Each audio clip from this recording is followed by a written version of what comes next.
Hello मेरे प्यारे दोस्तों, मेरे प्यारे साथियों, आप सभी का हमारे इस YouTube चैनल ERW पे बहुत बहुत स्वागत है। तो आज के क्लास में हम पढ़ेंगे एफ ब्लॉक। आज मैं स्टार्ट कर रहा हूं क्लास 12 का एफ ब्लॉक चैप्टर और हम इसे 2 वीडियो में खत्म करेंगे। इस चैप्टर को पूरी तरीके से कवर करेंगे। आपके छोटे से बड़े कॉन्सेप्ट जो यूपी बोर्ड, सीबीएसई बोर्ड या फिर अदर एग्जामों के लिए बहुत ही इंपॉर्टेंट होते हैं, सारे टॉपिकों को हम कवर करते हुए चलेंगे।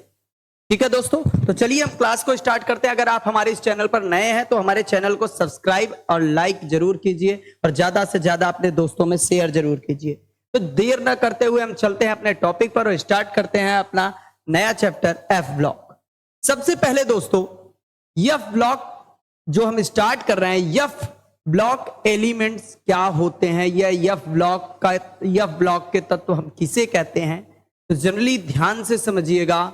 ऐसे सभी एलिमेंट्स या ऐसे सभी तत्व जिनके अंतिम इलेक्ट्रॉन मतलब last electron n-2 f subshell मतलब f उपकोष में पाए जाते हों, उसे हम f ब्लॉक के तत्व कहते हैं।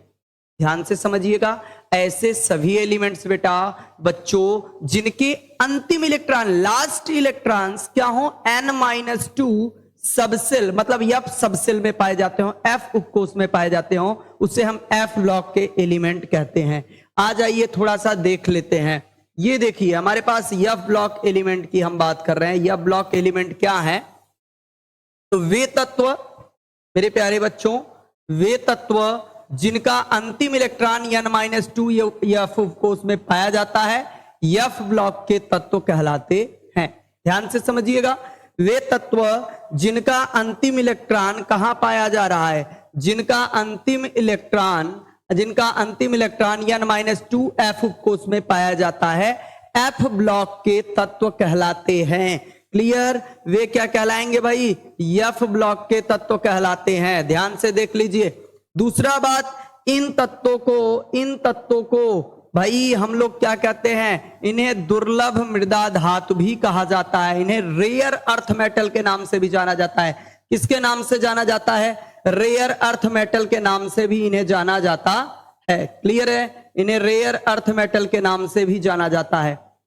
इन्हें एक बात और हम कह सकते हैं, इन्हें हम लोग क्या कहते हैं भाई? इन्हें आंतरिक संक्रमण तत्व भी कहा जाता है। इन्हें क्या कहा जाता है? आंतरिक संक्रमण तत्व भी कहा जाता है। देख लीजिए, इन्हें आंतरिक संक्रमण तत्व भी कहा जाता है। ये बात नोटिस कर। आंतरिक संक्रमण तत्व का मतलब क्या होता है? इनके इनर n-2 जो उपकोष होते हैं, सबसेल होते हैं या कोष होते हैं, वो क्या होते हैं? अपूर्ण होते हैं, इसलिए इन्हें आंतरिक संक्रमण तत्व भी कहा जाता है। और इन्हें मेरे प्यारे दोस्तों 2 श्रेणियों में विभक्त किया गया है। कितनी श्रेणियों में? 2 श्रेणियों में, एक लैंथेनाइड और एक एक्टिनाइड श्रेणी में। 2 श्रेणी में विभक्त किया गया। लैंथेनाइड श्रेणी उन्हें कहा गया जो लैंथेनम सीरीज के, जो लैंथेनम एलिमेंट के सामने वाले आवर्त में मतलब उस आवर्त में, लैंथेनम के आवर्त में जो पाए गए उन्हें लैंथेनाइड श्रेणी कहा गया, और जो एक्टिनियम के आवर्त में पाए गए उन्हें एक्टिनाइड श्रेणी कहा गया। क्लियर है? लैंथेनाइड के सीरीज में जो मिले, लैंथेनाइड के श्रेणी में आवर्त में जो मिले उन्हें लैंथेनम के जो श्रेणी में मिले उन्हें लैंथेनाइड, एक्टिनियम के श्रेणी में जो मिले उन्हें एक्टिनाइड कहा गया। तो जनरली एक बार फिर से देख लीजिए, एफ ब्लॉक के एलिमेंट क्या है? ऐसे सभी तत्व जिनके अंतिम इलेक्ट्रॉन n-2 एफ उपकोष में पाए जाते हैं, एफ ब्लॉक के तत्व कहलाते हैं। इन्हें हम दुर्लभ मृदा धातु भी कहते हैं, साथ में इन्हें आंतरिक संक्रमण तत्व के नाम से भी जाना जाता है। एक बात और ये कहा जाता है, इन्हें 2 श्रेणियों में विभक्त किया गया, एक लैंथेनाइड और एक एक्टिनाइड में। तो लैंथेनाइड वे सीरीज हैं जो क्या होते हैं? लैंथेनम एलिमेंट के आवर्त में पाए जाते हैं, और एक्टिनियम वे सीरीज हैं जो एक्टिनाइड कह सकते हो, एक्टिनियम एलिमेंट के आवर्त में पाए जाते हैं। अब हम आगे चलते हैं। अगला टॉपिक हमारा क्या आता है भाई? आ जाइए नेक्स्ट चलते हैं। हमारे पास क्या है? लैंथेनाइड श्रेणी। लैंथेनाइड श्रेणी को हम एक नाम से और जानते हैं, इन्हें हम 4F श्रेणी का तत्व भी कहते हैं। 4F श्रेणी का तत्व इसलिए कहते हैं क्योंकि इनका जो अंतिम इलेक्ट्रॉन होता है मेरे प्यारे बच्चों, वो क्या होता है? चौथे कोष के F उपकोष में पाया जाता है। चौथे कोष के कहां पाया जाता है? F उपकोष में पाया जाता है। क्लियर है? और एक बात इन्हें कहा जाता है, इन्हें दुर्लभ मृदा धातु भी कहा जाता है। ये बात तो हम पहले भी जान चुके हैं। लैंथेनम सीरीज में कुल कितने तत्व पाए जाते हैं? 14। लैंथेनम को छोड़कर 14 तत्व होते हैं लैंथेनम को लेकर, क्योंकि लैंथेनम को डी ब्लॉक का एलिमेंट माना जाता है, इसलिए क्या कहते हैं? 14 तत्व होते हैं। और क्या कह सकते हैं? ये बात तो मैंने पहले ही बोल दिया कि ये लैंथेनम श्रेणी के तत्व हैं।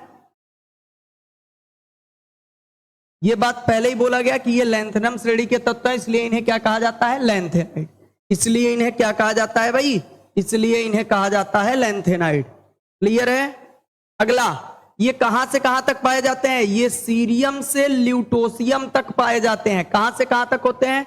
सीरियम 58 से ल्यूटोसियम 71 के जो एलिमेंट होते हैं सब क्या कहलाते हैं भाई? लैंथेनाइड सीरीज के तत्व कहलाते हैं। कहां से कहां तक? सीरियम 58 से आप कहां तक? ल्यूटोसियम 71 तक। इस श्रेणी को हम किससे प्रदर्शित करते हैं? इस श्रेणी के तत्वों को हम लैंथेनाइड Ln से प्रदर्शित करते हैं। इस श्रेणी के तत्वों को हम कैसे प्रदर्शित करते हैं भाई? Ln से प्रदर्शित करते हैं। क्लियर? लैंथेनाइड सीरीज क्या है? इन्हें 4f श्रेणी का भी तत्व कहते हैं। इनमें कुल 14 तत्व होते हैं। ये सीरियम से ल्यूटोसियम तक पाए जाते हैं। इस श्रेणी के तत्वों को लैंथेनाइड से प्रदर्शित करते हैं। नोट डाउन कर लीजिए आप सभी।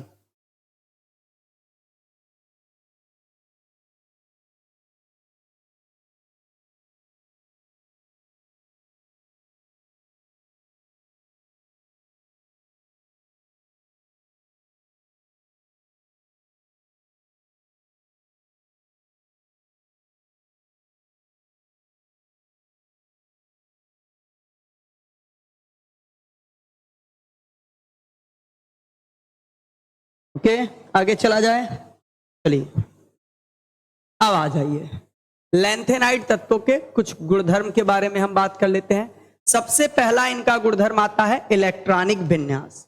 सबसे पहली प्रॉपर्टी इनकी क्या आती है भाई? इलेक्ट्रॉनिक विन्यास की हम बात करते हैं। इनके इलेक्ट्रॉनिक कॉन्फ़िगरेशन, ये है इनका इलेक्ट्रॉनिक कॉन्फ़िगरेशन की बात कर लेते हैं।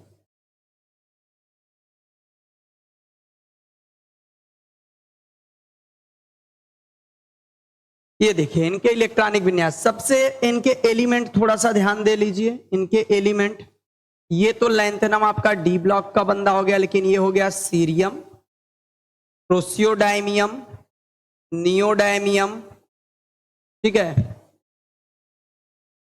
Promethium, samarium, europium, gadolinium, terbium, dysprosium, holmium, erbium, thulium, ytterbium और ल्यूटोसियम। ये इनके एलिमेंट है। ठीक, अब थोड़ा सा देख लीजिए इनके इलेक्ट्रॉनिक विन्यास। सीरियम के एफ में 1 इलेक्ट्रॉन, आपका जो प्रोसियोडाइमियम है 3, नियोडाइमियम में 4, प्रोमेथियम में 5, समेरियम में 6, यूरोपियम में 7, गैडोलिनियम में 7, टर्बियम में 9, डिस्प्रोसियम में 10, होलियम में 11 और आपका अर्बियम में 12, थोलियम में 13 और आपके इटर्बियम में 14 और ल्यूटोसियम में 14। डी, अगर इनके डी सबसेल में 5D सबसेल में एलिमेंट की बात करें तो सीरियम ऐसा बंदा है, सीरियम एक ऐसा बंदा है जिसके डी में क्या होता है? 1 इलेक्ट्रॉन पाया जाता है।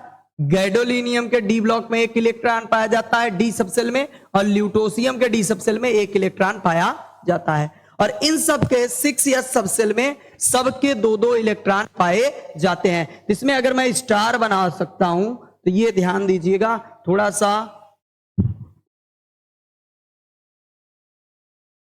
ये सीरियम, गैडोलिनियम और ल्यूटोसियम, ये 3 बंदे ऐसे हैं जिनके डी सबसेल में भी 1-1 इलेक्ट्रॉन पाए जाते हैं। क्लियर? इनका अगर नॉर्मल इलेक्ट्रॉनिक विन्यास आप देख सकते हैं तो n-2, इनका सामान्य अगर इलेक्ट्रॉनिक विन्यास आप देखना चाहें, इनका सामान्य इलेक्ट्रॉनिक विन्यास जो होता है n-2, F सबसेल में 1 to 14 इलेक्ट्रॉन और n-1 D सबसेल में, D में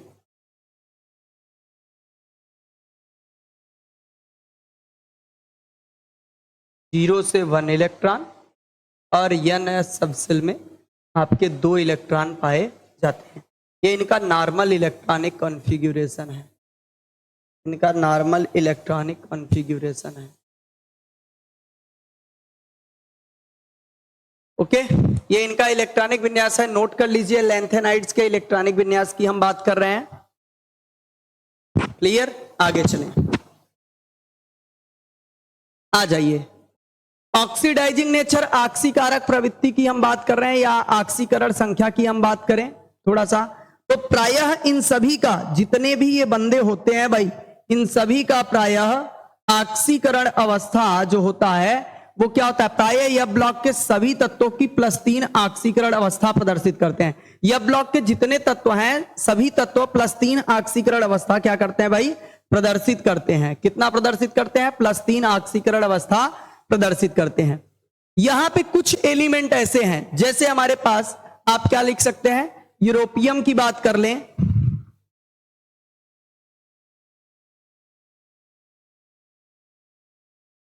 यहां पर अगर आप यूरोपियम की बात करते हैं, यूरोपियम और इटर्बियम, ये 2 बंदे +2 ऑक्सीकरण अवस्था भी प्रदर्शित करते हैं। सीरियम, प्रोसियोडाइमियम, नियोडाइमियम, टर्बियम, डिस्प्रोसियम, ये +4 ऑक्सीकरण अवस्था प्रदर्शित करते हैं। मेरी बात ध्यान से समझिएगा बच्चों, मेरी बात ध्यान से समझिएगा। ये यूरोपियम क्या है, +2 और इटर्बियम +2, इन दोनों बंदों को क्या करना है, जनरली जितने भी क्या होते हैं, ये ब्लॉक के एलिमेंट होते हैं, +3 दिखाते हैं, इन दोनों को भी, इन दोनों लोगों को भी किसमें कन्वर्ट होना है, किसमें कन्वर्ट होना है भाई, +3 में। और +3 में कन्वर्ट होने के लिए इन्हें 1 इलेक्ट्रॉन त्यागना पड़ेगा, और जब ये 1 इलेक्ट्रॉन त्यागेंगे भाई तो इनका क्या होगा, इनका क्या होगा, ऑक्सीकरण, इनका क्या होगा, ऑक्सीकरण। और जब इनका होगा ऑक्सीकरण तो ये दूसरे बंदों का क्या करेंगे, ये दूसरे बंदों का करेंगे अपचयन, दूसरों का क्या कर देंगे, अपचयन। तो इसलिए अगर इनकी नेचर पूछा जाए कि ये कौन से नेचर के होते हैं, तो यूरोपियम और जो आपका इटर्बियम है ये अपचायक प्रवृत्ति के होते हैं, रिड्यूसिंग नेचर के होते हैं, अपचायक प्रवृत्ति के होते हैं। नोट कर लीजिएगा, क्यों अपचायक प्रवृत्ति के होते हैं, ध्यान दीजिएगा, क्योंकि इनकी +2 ऑक्सीडेशन नंबर होती है और ये +2 से +3 बनना चाहते हैं, जिसके लिए 1 इलेक्ट्रॉन ड्रॉप करते हैं, तो इनका होता है ऑक्सीडेशन, और जिसका होता है ऑक्सीडेशन वो अपने सामने वाले को रिड्यूस कर देता है, अपचयित कर देता है। इसलिए इनका नेचर मेरे प्यारे बच्चों क्या होगा, अपचायक प्रवृत्ति के होते हैं, क्योंकि ये बंदे 1 इलेक्ट्रॉन त्याग कर दूसरे को क्या करेंगे, अपचयित। आ जाइए दूसरे के केस की बात समझ लें, इसकी समझें। ये सबके सब +4 हैं, ये बंदे सारे के सारे क्या है, +4 हैं, तो ये क्या करना चाहेंगे, किसमें कन्वर्ट होना चाहेंगे, +3 में। और +3 में कन्वर्ट होने के लिए ये क्या करेंगे, 1 इलेक्ट्रॉन गेन करेंगे, और 1 इलेक्ट्रॉन अगर गेन किए, 1 इलेक्ट्रॉन अगर ये सभी गेन किए, तो भाई इनका क्या हो जाएगा, इनका होगा अपचयन, इनका क्या होगा, अपचयन। और जब इनका अपचयन हो रहा है तो ये दूसरे बंदों को क्या कर देंगे, ये दूसरे बंदों को कर देंगे ऑक्सीकृत, क्या कर देंगे भाई, ऑक्सीकृत। तो अगर पूछा जाए तो इनका नेचर कैसा है, ये सब के सब ऑक्सीकारक प्रवृत्ति के हैं, ऑक्सीकारक प्रवृत्ति के हैं। नोट कर लीजिए मेरे प्यारे बच्चों, प्रायः यह ब्लॉक के जितने एलिमेंट हैं सभी के सभी +3 ऑक्सीकरण अवस्था प्रदर्शित करते हैं, लेकिन यूरोपियम और इटर्बियम +2 प्रदर्शित करते हैं। इसलिए ये 1 इलेक्ट्रॉन त्याग कर स्टेबल +3 में जाना चाहेंगे, अस्थाई ऑक्सीडेशन नंबर +3 में जाना चाहेंगे, और ये इस वजह से खुद ऑक्सीकृत होंगे और दूसरों को क्या कर देंगे, अपचयित।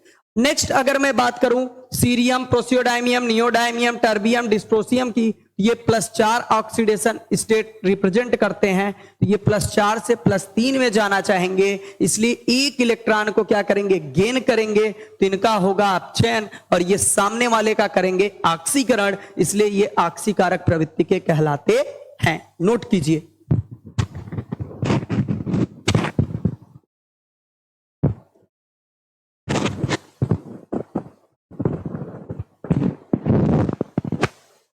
चलिए आ जाइए नेक्स्ट टॉपिक।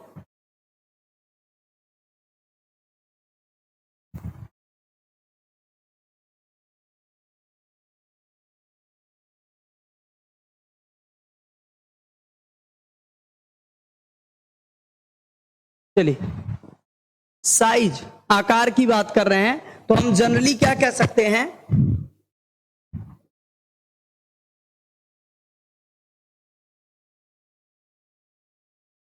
बाएं से दाएं चलने पर, बाएं से दाएं चलने पर लेंथे नाइडो का आकार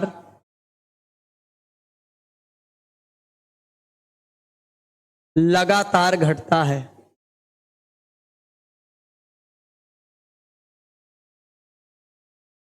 लगातार घटता है।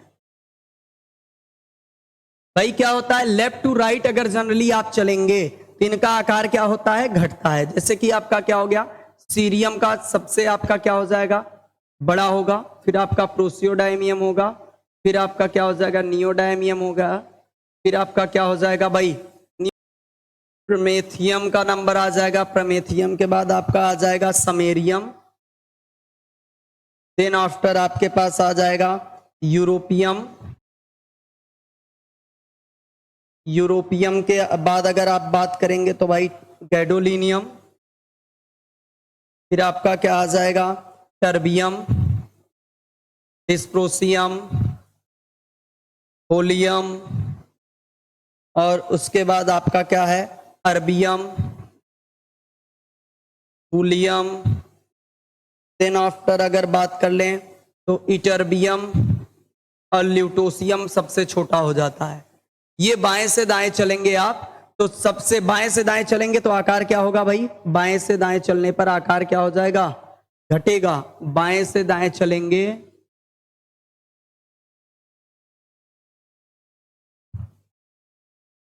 बाएं से दाएं अगर आप चलते हैं तो आकार क्या हो जाता है भाई,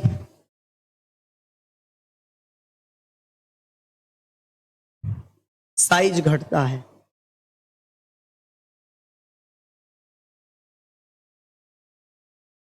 साइज क्या करेगा, डिक्रीज करेगा। साइज डिक्रीज होगा कहां, लेफ्ट टू राइट। क्यों, due to the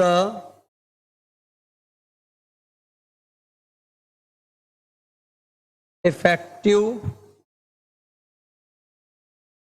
nucleus charge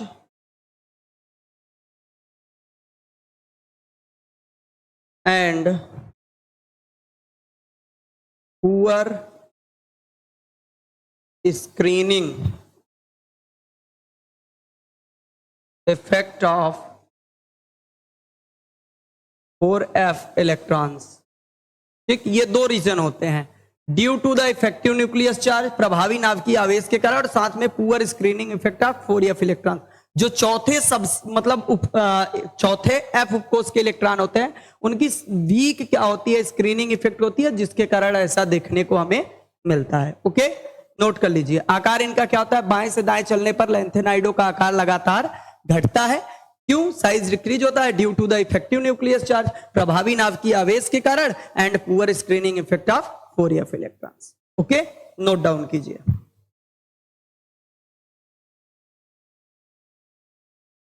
आ जाइए, इनके कुछ केमिकल प्रॉपर्टीज हैं, लेंथेनाइड के केमिकल प्रॉपर्टीज की बात कर रहे हैं। ये जनरली अम्लों के साथ अभिक्रिया करके, ये अम्लों के साथ अभिक्रिया करके क्या करते हैं भाई, हाइड्रोजन गैस रिलीज करते हैं। तो जैसे हम ले लें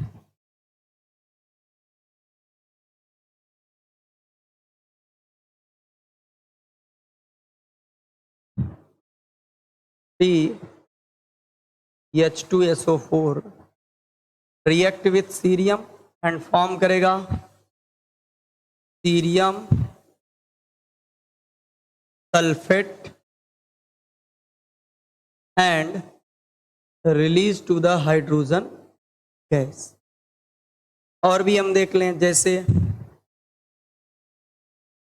europium react with 6HCl and form europium chloride, साथ में हाइड्रोजन गैस। ये हो गया। और भी लिख लें, dysprosium react with hydrogen cyanide,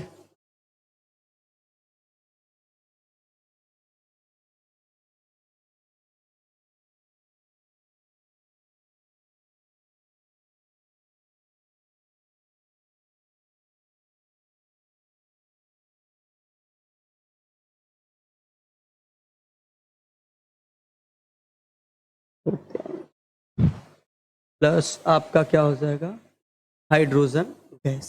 तो जनरली मेरे प्यारे बच्चों क्या होता है, जितने भी आपके क्या होते हैं, कह सकते हो लैंथेनाइड एलिमेंट हैं, वो एसिड के साथ रिएक्ट करके हाइड्रोजन गैस रिलीज करते हैं। नोट डाउन आप कर सकते हैं, नोट डाउन आप कर सकते हैं। नेक्स्ट आपके पास रिएक्शन विथ ऑक्सीजन गैस। ये ऑक्सीजन के साथ अपक्रिया करके क्या करते हैं, ऑक्साइड्स बनाते हैं। या ऑक्सीजन के साथ अपक्रिया करके क्या बनाते हैं, ऑक्साइड्स बनाते हैं।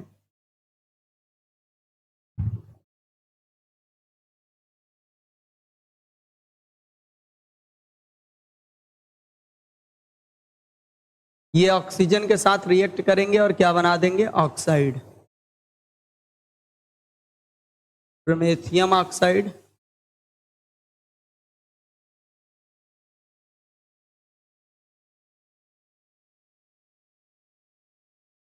समैरियम ऑक्साइड,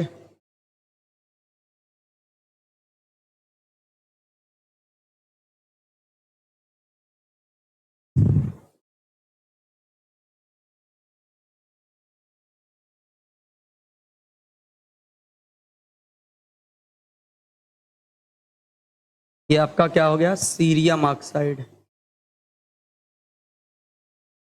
नोट डाउन कर ले सकते हैं आप। तो जनरली ये सारे के सारे जो आपके क्या हैं, रिएक्शन विथ ऑक्सीजन, जितने भी लैंथेनाइड एलिमेंट्स हैं वो ऑक्सीजन के साथ रिएक्ट करके मेरे प्यारे बच्चों क्या बनाते हैं, ऑक्साइड्स फॉर्म करते हैं। क्या फॉर्म करते हैं, ऑक्साइड्स। अगला आइए रिएक्शन विथ हैलोजेंस। हैलोजेंस के साथ अपक्रिया करके क्या बनाते हैं, हाइलाइड्स बनाते हैं। क्या बनाते हैं भाई, हाइलाइड्स बनाते हैं।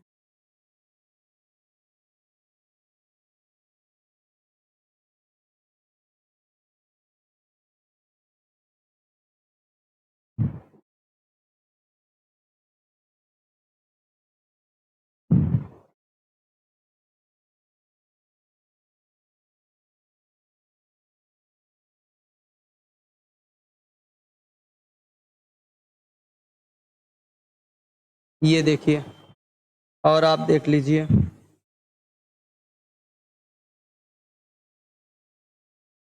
यूरोपियम रिएक्ट विथ ब्रोमाइड या ब्रोमीन और फॉर्म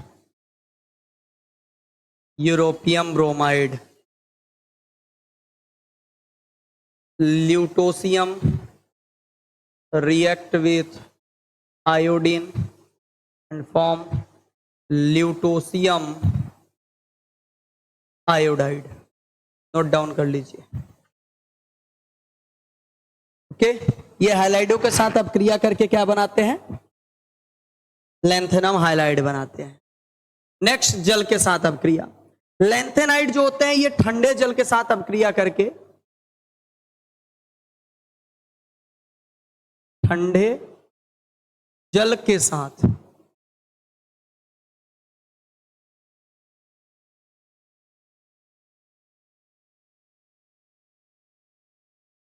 अपक्रिया करके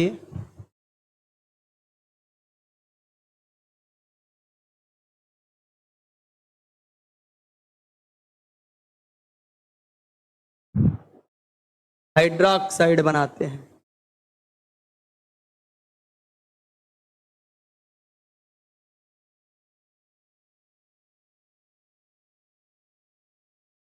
नोट डाउन कर सकते हैं, हाइड्रोक्साइड बनाते हैं। आ जाइए देख लेते हैं, जैसे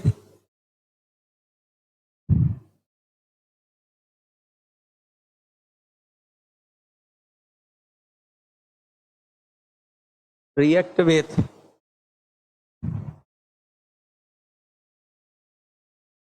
6H2O।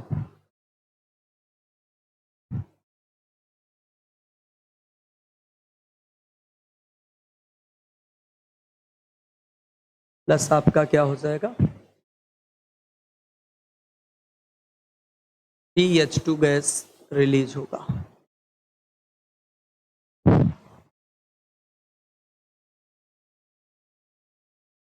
Volume react with water, holmium hydroxide with hydrogen gas.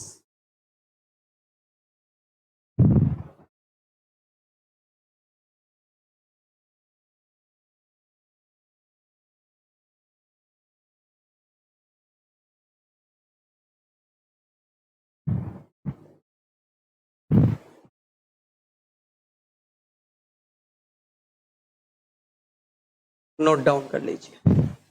ये क्या करते हैं भाई, जल के साथ अपक्रिया करके हाइड्रोक्साइड बनाते हैं, साथ में हाइड्रोजन गैस रिलीज करते हैं। नेक्स्ट आ जाइए, रिएक्शन विथ कोक। ये कार्बन के साथ इन्हें जलाने पर कार्बाइड का निर्माण करते हैं। अगर इन्हें कार्बन के साथ आप जलाएंगे, कार्बाइड्स का निर्माण कर देते हैं।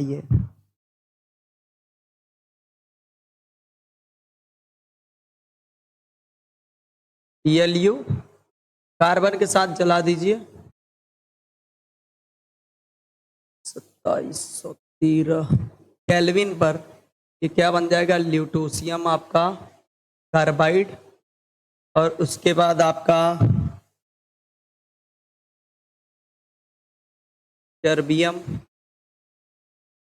Same temperature kelvin, terbium carbide, और आप देख लीजिए टर्बियम,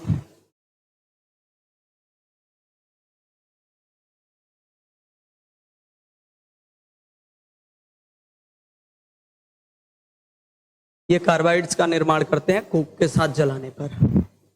नोट डाउन कर सकते हैं, ये भी आपका केमिकल प्रॉपर्टी इसी के अंतर्गत आएगा।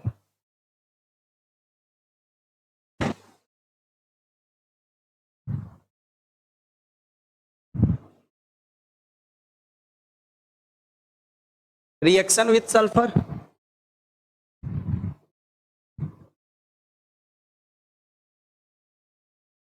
ये सल्फर के साथ रिएक्ट करके क्या बनाते हैं, सल्फाइड जलाते हैं।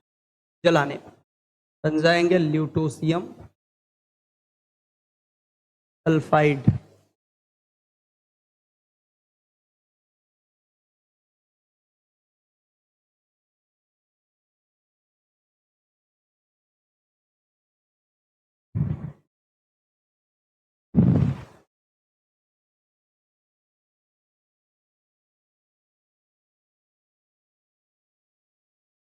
हीट कीजिए और ये बजाएगा neodymium sulphide.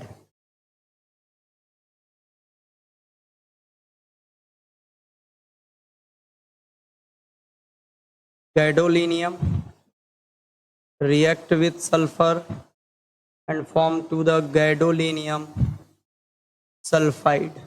okay? Note down कर सकते हैं। ये है इनके कुछ आपके केमिकल प्रॉपर्टीज, जिनके बारे में reaction with sulphur, reaction with sulphide के बारे में हमने बात कर लिया। एक बार फिर से रिवीजन कर लीजिए अगर करना हो तो। ये क्या करते हैं भाई, अम्लों के साथ अपक्रिया करके हाइड्रोजन गैस क्या करते हैं, रिलीज करते हैं। अम्लों के साथ अपक्रिया करके क्या कर रहे हैं, हाइड्रोजन गैस रिलीज कर रहे हैं। ये देख लीजिए आप, ये आप देख सकते हैं। नेक्स्ट में अगर आप जाएं तो ऑक्सीजन के साथ दहन करने पर क्या होते हैं, ऑक्साइड्स बनाते हैं। ऑक्सीजन के साथ दहन करने पर ऑक्साइड्स बनाते हैं। अगला रिएक्शन विथ हाइड्रोजन, हाइड्रोजनों के साथ अपक्रिया करके हाइलाइड्स बना रहे हैं। हाइड्रोजनों के साथ रिएक्ट करके क्या बना रहे हैं, हाइलाइड्स बना रहे हैं। अगला आइए, ठंडे जल के साथ ये अपक्रिया करके क्या बनाते हैं, हाइड्रोक्साइड बनाते हैं। ये आप देख सकते हैं, ठंडे जल के साथ अपक्रिया करके क्या फॉर्म कर रहे हैं, हाइड्रोक्साइड्स। अगला ये क्या करते हैं, कोक के साथ इन्हें जलाने पर ये कार्बाइड्स का क्या करते हैं, फॉर्मेशन करते हैं। नेक्स्ट, ये सल्फर के साथ जलाने पर सल्फाइड्स का क्या करते हैं, निर्माण करते हैं। आ जाइए आगे चलते हैं। इनके कुछ क्या है भैया, सामान्य गुणधर्म है, उनके बारे में हम अध्ययन करेंगे। सामान्य गुणधर्म जैसे सबसे पहला कि ये सभी सामान्यतः सिल्वर के जैसे सफेद एवं मुलायम धातु हैं। जितने हैं ये सब के सब सिल्वर के जैसे क्या है, सामान्य क्या है, सफेद एवं मुलायम धातु हैं। दूसरी बात ये कहता है कि इसमें जो समेरियम होता है ये टीन के जैसे कठोर होता है। क्यों होता है? Due to a strong metallic bond. Strong metallic bond के कारण ये क्या हो जाता है भाई, कठोर हो जाता है। स्ट्रॉन्ग मेटेलिक बॉन्ड के कारण ये क्या होता है, कठोर होता है। कौन भैया? समेरियम। अगला बात आता है ये सभी रंगीन आयन देते हैं। जितने के जितने हैं सब के सब क्या कहते हैं भाई, रंगीन आयन देते हैं। रंगीन आयन इसलिए देते हैं क्योंकि इनके इलेक्ट्रॉन आउटर सेल में अनपेयर्ड होते हैं। लेकिन लैंथेनम और ल्यूटोसियम को छोड़कर, लैंथेनम और ल्यूटोसियम को छोड़कर इनके आउटर सेल में इलेक्ट्रॉन अनपेयर्ड नहीं होते हैं। इसलिए अगर मैं इनकी बात करूं तो ये भैया क्या होते हैं, ये जनरली आपके भाई बोल सकते हैं कि रंगहीन होते हैं। अगला अगर मैं टॉपिक चलूं, ये सभी अनुचुंबकीय होते हैं। यूरोपियम, इटर्बियम, सीरियम सिर्फ क्या होते हैं, प्रतिचुंबकीय होते हैं। भाई ये सभी अनुचुंबकीय इसलिए होते हैं क्योंकि इनके आउटर सेल में भैया इलेक्ट्रॉन अयुग्मित होते हैं, अनपेयर्ड होते हैं। जबकि यूरोपियम 3 पॉजिटिव, इटर्बियम 3 पॉजिटिव और सीरियम 4 पॉजिटिव में इलेक्ट्रॉन क्या होते हैं, सभी पेयर्ड होते हैं। इसलिए ये क्या होते हैं भाई, प्रतिचुंबकीय होते हैं। क्लियर है? इसलिए ये क्या होते हैं, प्रतिचुंबकीय होते हैं। अगला आ जाइए, बाएं से दाएं चलने पर इनकी क्षारकता घटती है। क्यों?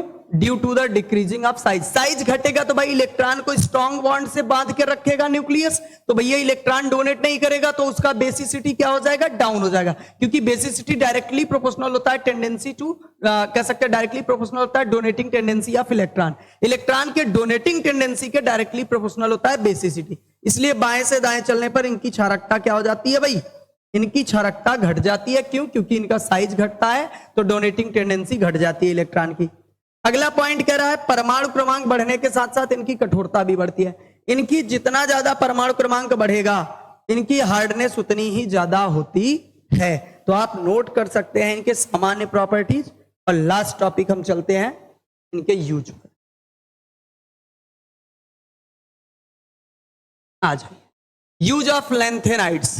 लैंथेनाइडों के उपयोग, सबसे पहला यूज इसका कहां होता है भैया, मिश्र धातुओं के निर्माण में। कहां होता है, मिश्र धातुओं के निर्माण में होता है, ये देख लीजिए। दूसरा अगर मैं बात करूं तो जेट इंजनों के कलपुर्जों के निर्माण में, जितने भी जेट इंजन बनते हैं उनके जो पार्ट बनते हैं उनके निर्माण में भी इनका उपयोग किया जाता है। और अगर मैं बात करूं प्रबल अपचायक एवं आक्सीकारक के रूप में, जो मैंने आपको आगे दिखाया कि आक्सीकारक एवं अपचायक दोनों के जैसे गुण प्रदर्शित करते हैं। अगला पॉइंट अगर मैं करूं तो यूवी ग्लास के निर्माण में सीरियम ऑक्साइड का उपयोग होता है। यूवी ग्लास मतलब जो अल्ट्रावायलेट चश्मे बनते हैं, ऐसे चश्मे जो अल्ट्रावायलेट रेज को कंट्रोल करते हैं, तो उनके निर्माण में इनका उपयोग किया जाता है। क्लियर? अगला, रंगीन कांचों के निर्माण में आप कह सकते हो प्रोसियोडायमियम, नियोडायमियम के ऑक्साइडों का उपयोग किया जाता है। जो कलरफुल क्या होते हैं, ग्लासेस होती हैं, उनके निर्माण में भी इनका उपयोग किया जाता है। अगला अगर मैं बात करूं पेट्रोलियम पदार्थों के भंजन में सीरियम फास्फेट का यूज हम लोग करते हैं। नेक्स्ट, गैस मेंटल एवं पॉलिश के निर्माण, जो हम लोग पॉलिश करते हैं वो, और गैस मेंटल, इन सब के निर्माण में इसका उपयोग किया जाता है। किसका भैया, सीरियम ऑक्साइड का उपयोग हम करते हैं। तो आज का हमारा टॉपिक था लैंथेनाइड एलिमेंट्स, और यह ब्लॉक हम लोगों ने स्टार्ट किया। आज पूरी तरीके से लैंथेनाइड को कवर किया। अगले क्लास में हम एक्टिनाइड्स को कवर करेंगे। हमारे साथ बने रहिए और हमारे चैनल को ज्यादा से ज्यादा शेयर और सब्सक्राइब कीजिए। धन्यवाद। जय हिंद दोस्तों।